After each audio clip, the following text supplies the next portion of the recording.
What's going on, ladies and gentlemen? My name is Kevin Jackwitz. This is the Kaged Review, and as you can tell by my quindent, this is a review for the Aquaman movie. This is a spoiler review. So if you haven't seen the movie yet, you should have already seen spoiler in the title. Get out now because I'm going to tell you some spoilers.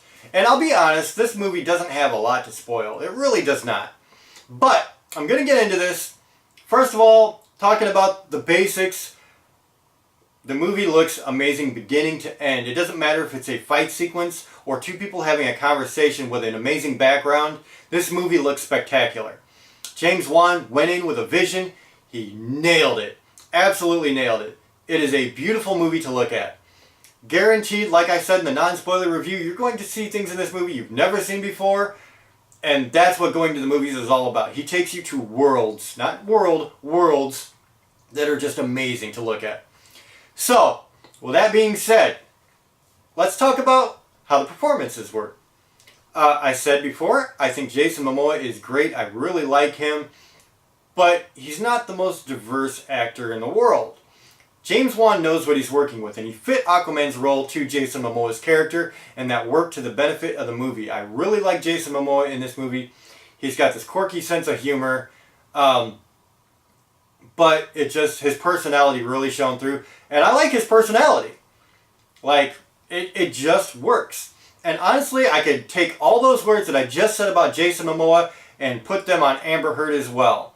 I really like her, but she's not the most versatile actress in the world. James Wan knew what he was working with, fit it to her, and it worked. I really liked Amber Heard in this movie. I really liked Jason Momoa in this movie. Now to get into some of the actors who are a little bit more versatile and actually killed their roles. Nicole Kidman is Queen Atlanta. Really liked her. There were a couple of moments where you had to sell the emotional impact, and who did they go to? Nicole Kidman. I think that, people like Nicole Kidman, but they don't necessarily appreciate how damn good of an actress she is. She really is. Like, she's amazing to me. So, her playing Queen Atlanta, it really sold well. I really liked it. Same thing with Patrick Wilson, who played Ocean Master, or Orm, which is Aquaman's half-brother. I felt like, he's kind of the standard comic book movie bad guy. But Patrick, he's a very good actor, and he really killed it. I really loved him in Watchmen. Oh my god, that was great. But yeah, man, he really is good at what he does. And so everything that he was in, I think, really sold. The one downside, I think, was Abdul-Mateen II. And I don't know if that's because of him or the way he was directed or what. He didn't honestly have a lot of dialogue in this movie. He really didn't. Black Manta, this was more about Aquaman and Ocean Master than it was Aquaman and Black Manta. It introduces you to Black Manta, but there's a scene kind of at the beginning of the movie that sets the tone for why there's a beef between Black Manta and Aquaman. There's a pirate ship, and they're attacking a submarine, and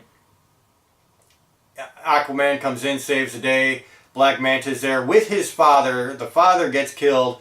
Aquaman has a chance to save the father, doesn't, so that sets the tone for why Black Manta has this grudge against Aquaman.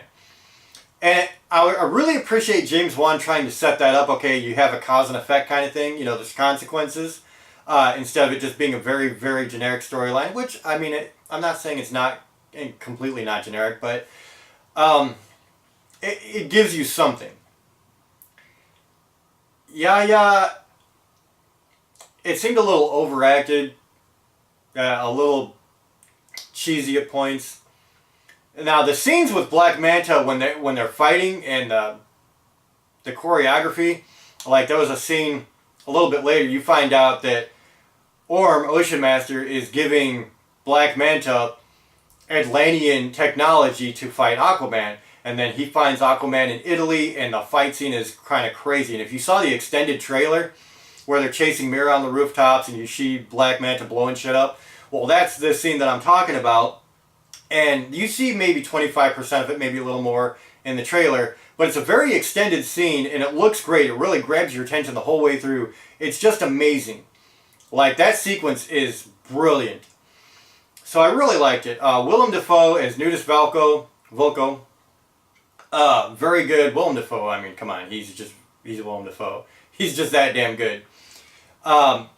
He is kind of the trainer for the young Aquaman, and he's always stayed by Arthur Curry's side, and he's trying to go behind Orm's back to get Aquaman to kind of rise up against him.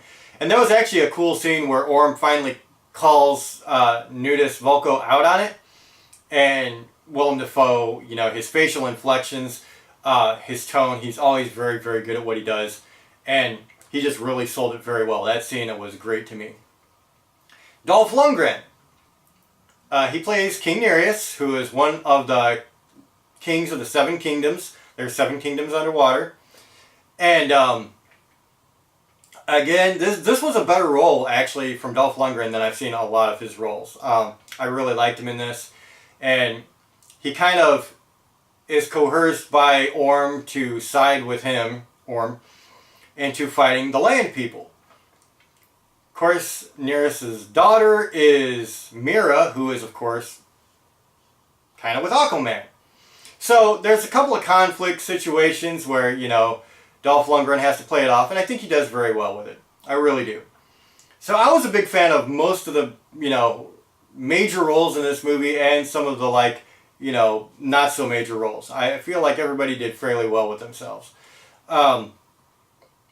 The action sequences are worth the price of admission by themselves, though. The world that James Wan created is worth it by himself. And like I said at the beginning, there's not really a lot to spoil here. Like, the main things are Aquaman thinks his mother is dead through most of the movie, and then, you know, they go to this place called the Trench where they have these, like, mindless sea creatures that are really monster types, which James Wan, of course, being a horror movie aficionado, did very well with these. So they go down, and there's like this realm within a realm. They find it's got like dinosaurs, and they find his mother, of course. Aquaman finds his mother. She tells him how to get the trident. This is the quindent that he starts the movie with. It turns out to be his mother's quindent, Queen Atlantis. And that gets broken in a fight with Orm. There's like 2 major fights between Aquaman and Orm. The first one, Orm just absolutely demolishes Aquaman. And then Aquaman finds the trident from his king. And that's also where he gets the orange and green suit. And honestly, that was like the money shot of the movie. He comes out with the new trident in the classic Aquaman outfit. And it just really, really worked. Very, very cool. And that really leads into the final battle sequence, which was amazing. Like, honestly, visually, there's so much CGI going on, for sure. You've got a lot going on in this sequence, and so many camera angles. And I would not want to guess how much work went into this last sequence, because it was amazing to look at, and everything was shot beautifully. Which leads, of course, to Arthur going up against Orm. They're on this ship that's raised up out of the water, and these two going at it looked really cool. One thing I like about James Wan is, you know, how much can you really do with 2 guys with essentially just stabs? You know, how much can you do with a stab fight?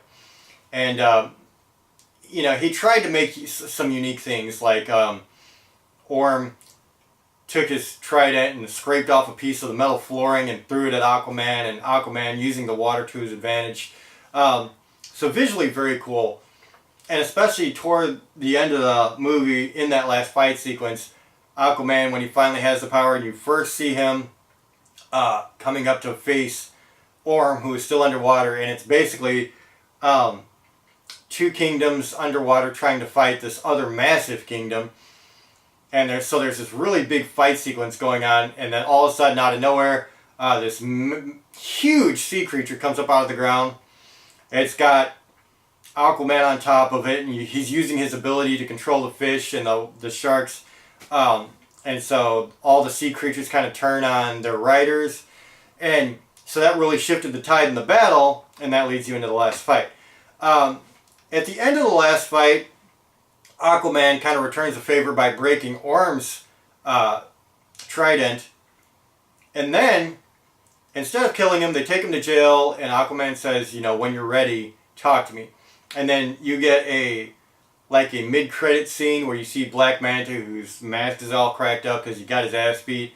You see him still, like, wanting to take care of Aquaman. He's in a hospital bed, and he says, tell me who this guy is, and he throws a picture of Aquaman's poster. And so that kind of sets the stage, I think, for Aquaman 2, which I would have to believe already is coming. I think the movie has already made like something like $300 million. It cost $160 million to make. Let's say it takes another $1 million for marketing. They're making their money back at opening. So I think that's a very big thing to point out. It's got some very good push behind it. It's got a lot of good reviews, a lot of good fan reviews. So I think that this movie is going to do very well. And because it's going over Christmas and New Year, it probably is going to stay in the theater for a while. Which means, if you paid attention to what happened to Jumanji, Welcome to the Jungle, this has the potential to make a lot of money. So ladies and gentlemen, I was a huge fan of it. Really, really, really big fan of it. I think James Wan just really knocked this out of the park. I think in my other review I gave it an 8.5 out of 10. If not, that's what I'm giving it now. 8.5 out of 10. Very entertaining movie. Now, it does have its problems, and there are weak points to it. You know, it kind of goes with every comic book movie that you see. But for a comic book movie, this really takes you into a new world. And just, you can't help but smile through this. Like, honestly. It has a charm that I think is just beautiful. So that's where I'm at. 8.5 out of 10. If you've seen it, let me know what you think in the comments. This is your spoiler review, so go ahead and let me know what you think of anything in the movie. If you enjoyed this, hit the like button, subscribe, and share. My name is Kevin Jackowitz. Kaged Nation, out.